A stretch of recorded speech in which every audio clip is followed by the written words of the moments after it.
Nestled at the edge of a quiet town, my farm was more than just a piece of land. It was a living tapestry woven from years of memories and hard work. The rolling fields glistened with morning dew, while the golden hues of sunset cast long shadows across the acres that had been in my family for generations. This land was where my ancestors toiled under the sun, where each season brought its own rhythm of planting and harvesting, and where I found solace in the simple yet profound connection between nature and nurture. Every corner of the farm held stories of laughter shared during harvest time, the echoing calls of children playing by the creek, and quiet moments spent watching wildlife flit among the trees. The old oak tree, with its gnarled branches stretching protectively over our home, stood as a silent witness to our family's history. It had been my refuge during stormy days, a place to dream under its expansive canopy as I envisioned a future tied to this land. As I walked along the well-worn paths that cut through my fields, I felt a sense of ownership that transcended mere property rights. The earth beneath my feet seemed to pulse with life, holding not just crops but also hopes and dreams for generations yet to come. This connection made it all the more painful when whispers began circulating about plans from the Homeowners Association, HOA, to transform this sanctuary into a commercial resort. Initially, I dismissed these rumors as idle gossip. However, as I began to pay closer attention to HOA meetings and discussions within our community, an unsettling realization settled over me. The HOA's ambitions were not just figments of imagination, they were real and gaining momentum. Their vision for development clashed dramatically with my own dreams for this land, dreams rooted in tradition and family legacy. I often pondered what it would mean to lose this cherished space. Would future generations even know what it felt like to run barefoot through these fields or climb that ancient oak? It ignited in me an urge to protect what was rightfully ours, not only out of personal attachment, but out of respect for those who had come before me. Knowing that I needed more than just hope to defend my home, I began formulating a plan. While many would have fought back vehemently against such encroachment, I opted for a different approach, a calculated acceptance that could serve as bait for what lay ahead. By allowing them to proceed with their plans, I would gain access to vital evidence that would bolster my case when it came time for legal action. This duality weighed heavily on me, one part preservationist holding tight to memories intertwined with every blade of grass on my farm, and another part strategist preparing for an inevitable showdown in court. The journey ahead loomed large on the horizon, yet deep down, I knew that whatever came next would ultimately determine not just my fate, but also that of this beloved land. The Homeowners Association, commonly known as the HOA, was a governing body formed to maintain the integrity and aesthetics of our community. Comprised mostly of well-meaning residents, their primary focus had always been on preserving property values and ensuring the neighborhood remained an attractive place to live. However, as time passed and development pressures mounted, their vision expanded beyond mere maintenance to ambitious projects aimed at transforming our peaceful enclave into a bustling hub of activity. Their latest proposal was nothing short of audacious: a luxury resort complete with a spa, golf course, and several dining establishments that promised to attract tourists from far and wide. To them, it was a golden opportunity, an influx of revenue that could benefit the entire community through increased tax revenues and enhanced amenities. But for me, it felt like an encroachment on my family's heritage, an assault on the quiet serenity that had defined my life. The first time they approached me about this project was during a community meeting in the town hall. Armed with glossy brochures and PowerPoint presentations showcasing idyllic renderings of their vision, the HOA representatives spoke passionately about how this resort would not only elevate the neighborhood but also provide jobs for local residents. I sat in the back of the room, heart racing as they extolled the benefits while glossing over what such a development would mean for my land. As they concluded their pitch, one of the board members made eye contact with me and gestured for my input. With trepidation, I stood up, feeling all eyes on me. "What about the impact on existing residents?" I asked. "What will happen to our open spaces and wildlife habitats?" The room fell silent for a moment before he replied with vague assurances that they would consider environmental impacts, but emphasized that progress must come at a cost. After that meeting, I found myself frequently approached by various HOA members who were eager to discuss their plans further. While some were genuinely interested in hearing my concerns, others seemed more intent on convincing me to see things from their perspective. They assured me that they valued my opinion but repeatedly expressed that change was inevitable and that resisting it would be futile. Though I listened politely, something inside me stirred, a mix of anger and determination. They had no idea how deeply rooted my connection to this land was or what it represented. Yet I played along with their overtures. Every conversation turned into an opportunity for me to gather insights into their intentions and strategies. As weeks passed, it became increasingly clear that they were moving forward with their plans regardless of any dissenting voices. It solidified my resolve to stick with my plan, allowing them to proceed while quietly preparing for what lay ahead. With each interaction, I noted down details: how they planned to finance the project, timelines for construction, and even discussions about zoning changes, all vital pieces of information for the impending court case I was determined to file once they crossed certain lines. The stage was set. Now it was just a matter of time before I could act decisively. From the moment I first heard whispers of the HOA's plans, an unsettling premonition settled in the pit of my stomach. It was one of those instincts you couldn't quite shake, like a shadow lurking just outside your line of sight. My suspicions weren't baseless. They were rooted in a series of interactions that had transpired over the months leading up to that initial meeting. Long before the resort proposal came to light, I had noticed a subtle shift in the HOA's focus.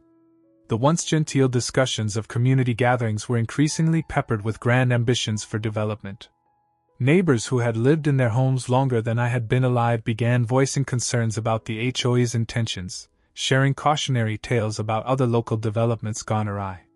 "Once they get a taste of progress," an elderly neighbor warned one evening over our fences, "there's no turning back. They'll bulldoze everything in their path if it means bringing in more revenue." In moments spent chatting with fellow residents at the local cafe, I would often hear murmurs about how certain members of the HOA were fixated on transforming our quiet neighborhood into a commercial destination. Their glances would dart toward my land with barely concealed interest as they discussed potential projects that could turn abandoned lots into shopping centers or public parks into sprawling resorts.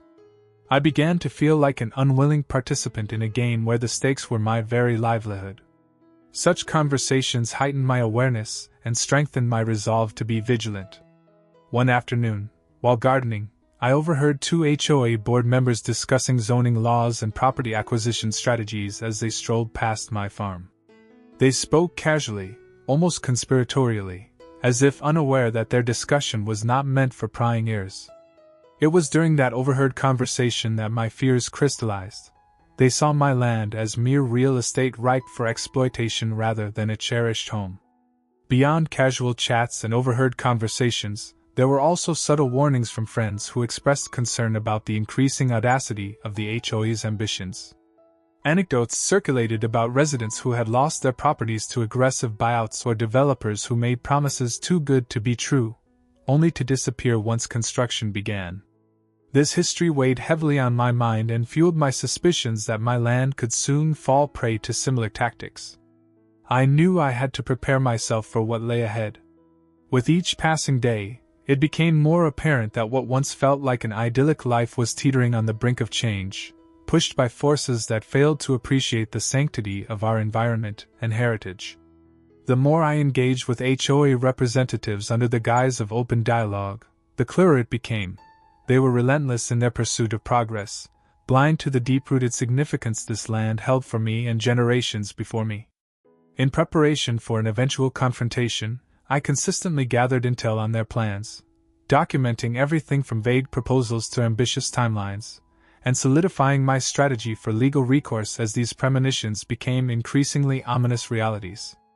The initial instinctive dread had morphed into a calculated approach grounded in evidence and experience, readying myself for battle even as they believed they were advancing toward triumph. As the reality of the HOA's plans settled in, I faced a pivotal choice: to resist their encroachment outright, or to adopt a more cunning approach. My gut instinct urged me to fight back, but cold logic compelled me to embrace a strategy that would allow me to play the long game. By allowing the HOA to proceed with their resort plans, I could position myself as an informed adversary rather than a mere obstructionist.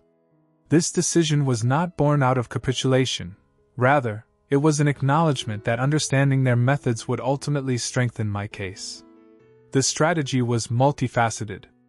First and foremost, permitting the HOA to advance meant I could closely observe and document their actions, everything from public meetings and planning sessions to informal conversations among board members. I figured that if I kept a careful log of their intentions and communications, I might unearth discrepancies in their proposals or questionable tactics that would bolster my legal standing later on. I diligently noted key phrases in discussions about environmental impacts and community benefits that came across as vague or disingenuous. Another facet of my strategy involved playing along with the narrative they were promoting. During community meetings, I employed active listening, appearing supportive while subtly questioning aspects of their proposal. This not only allowed me to gather more information but also projected an image of engagement that could prove beneficial later on. It helped my cause by positioning me as a concerned citizen who merely sought clarity rather than an adversary sowing discord. There was an underlying psychological component to this choice as well. By cooperating, or at least appearing cooperative, I aimed to undercut any potential backlash against my resistance later on. If I allowed them room to believe they were progressing smoothly, it might catch them off guard when I eventually raised my objections with solid evidence in hand. Their initial confidence could lead them into complacency, allowing me opportunities for counterarguments that they wouldn't see coming. Moreover, knowing the HOA's penchant for community improvement rhetoric drove my plan forward. They were ardently passionate about presenting themselves as champions of development, transforming our quiet neighborhood into a premier destination. As they worked tirelessly on their grand vision, I found solace in the thought that they would likely overlook crucial details concerning zoning laws and environmental regulations. This oversight would be critical ammunition for my future court case. Every step taken toward cooperation was a calculated risk designed to fortify my ultimate goal, protecting my land and legacy from becoming just another statistic in the relentless march toward commercialization. While it felt unsettling to align myself with people whose intentions clashed directly with mine, the objective clarity provided by this decision steadied my resolve. As weeks turned into months, I remained focused on this duality, maintaining an outward appearance of acceptance while inwardly preparing for legal maneuvers that would protect everything my family had fought for over generations. Each meeting, every carefully recorded conversation added layers to my strategy, ensuring that when the time came to act, I would be ready, not just for confrontation but for victory in defense of what truly mattered. With a determined mindset, I set out to meticulously document every move the HOA made regarding their proposed resort, understanding that gathering solid evidence would be crucial for my future legal battle. My first step was to create a comprehensive filing system, one that organized my notes, correspondence, and records in an easily accessible manner. I began by attending every public meeting held by the HOA, armed with a notepad and my trusted tablet for digital documentation. The conversations flowed around me as members passionately advocated for the project, discussing potential economic benefits while downplaying concerns about environmental impact. I listened intently, jotting down key points, noting dates, and recording names of board members who spoke. Each time they touted their plans, I took careful note of their language. Every ambitious promise and vague assurance became potential fodder for my case. During these meetings, I seized opportunities to ask questions that could expose any gaps or inconsistencies in their proposals. When one board member presented statistics on projected increased revenue from tourism without backing sources, I raised my hand. "Could you provide more detailed information on those estimates?" I asked, making it clear that I wasn't merely a passive observer but a concerned stakeholder who would hold them accountable. Their hedging responses affirmed my suspicions that they were not entirely prepared for scrutiny. In addition to public meetings, I turned my attention to informal discussions. After countless hours of sitting through presentations, I often lingered afterward to speak with attendees, neighbors who either supported or opposed the project. These conversations offered insights into community sentiment and revealed additional concerns that might not have made it into official minutes. By deftly navigating these dialogues, I could glean critical information while solidifying alliances with like-minded residents. I also made a point to visit the local planning office regularly. Each time I went, I requested access to documents related to zoning changes and development approvals specific to my property and the surrounding area. These documents provided concrete evidence of what the HOA was attempting to achieve, information that was essential for framing my argument against them. At home, I compiled everything into digital folders organized by category: meeting notes, zoning applications, environmental assessments, financial projections, any document that could validate my claims or highlight discrepancies in the HOA's narrative. Each file was meticulously backed up in cloud storage so that no information could be lost or claimed as misrepresented. Moreover, whenever possible, I captured photographic evidence of the land as it stood, lush greenery and wildlife thriving in a habitat that would be compromised if development ensued. These images would later serve as poignant reminders of what was at stake when presenting my case in court. Slowly but surely, each piece of evidence began painting a clearer picture, a mosaic showing how the HOA's plans clashed with community values and environmental protections. With each documented interaction or gathering of facts, my resolve strengthened. I became increasingly confident that when the time came to confront them legally, my well-prepared strategy would ensure nothing was overlooked or underestimated. The gears were in motion. All it took now was patience and tenacity as I waited for the right moment to strike back against the looming threat over my land. As news of the HOA's ambitious resort project reached the residents, the community buzzed with a cacophony of opinions, some enthusiastic, others deeply skeptical. The reactions varied as widely as the personalities of those who called this neighborhood home, painting a complex picture of the local sentiment. On one side, there were ardent supporters who envisioned an infusion of cash and visitors to the community. Many believed that the luxury resort would enhance property values and attract tourism that could revitalize the local economy. At the local coffee shop, I overheard fervent discussions among a group of homeowners who argued that such development would bring new life to our once sleepy town. "Imagine all the jobs it will create!" one woman exclaimed, her eyes sparkling with hope. They had visions of bustling streets lined with tourists dining at fine restaurants and strolling through shops catering to upscale clientele. Conversely, there was a palpable undercurrent of resistance among long-term residents like myself, who understood what was on the line. Gathering at neighborhood meetings became a crucial way for us to voice our concerns collectively. We highlighted potential detriments, environmental degradation, loss of wildlife habitats, changes in community dynamics, and an increasing risk of commercialization swallowing our peaceful way of life.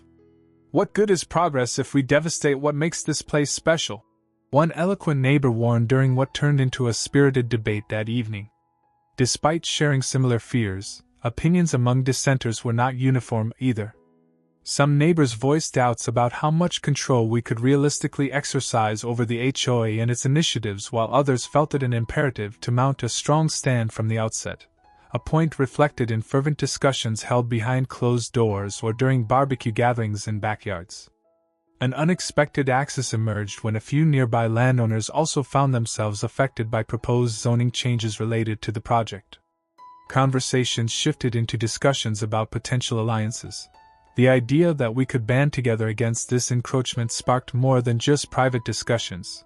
It planted seeds of unity where divisions had previously existed over other community matters. While some residents actively supported or opposed the project based on perceived economic benefits or losses, many others felt trepidation toward change itself. A mutual skepticism rippled through conversations about how developments often expand beyond initial proposals, a reality made particularly vivid by local anecdotes of previous projects gone wrong. Throughout these exchanges, I remained keenly aware of my own stake in this unfolding drama. I listened intently, seeking insights while building rapport with dissidents who shared my apprehensions about preserving our land's integrity and history. Each reaction underlined my determination, not only to safeguard my family's legacy but also to rally support for preserving our close-knit community amid impending change. As we navigated these conversations, I understood that planting these seeds of awareness might yield both allies and arguments against the HOA's unchecked ambitions, even as I bided my time for when that awareness would coalesce into action during courtroom encounters down the line. The collective voice resonating among neighbors could wake those who still believed in dialogue before division became inevitable, a crucial reminder that behind every house lay lives tethered by shared memories tied tightly to this land we called home. As the construction of the resort began, the atmosphere in our quiet neighborhood shifted dramatically. Heavy machinery rolled onto the site, their rumbling engines disrupting the tranquil sounds of nature I had cherished for so long.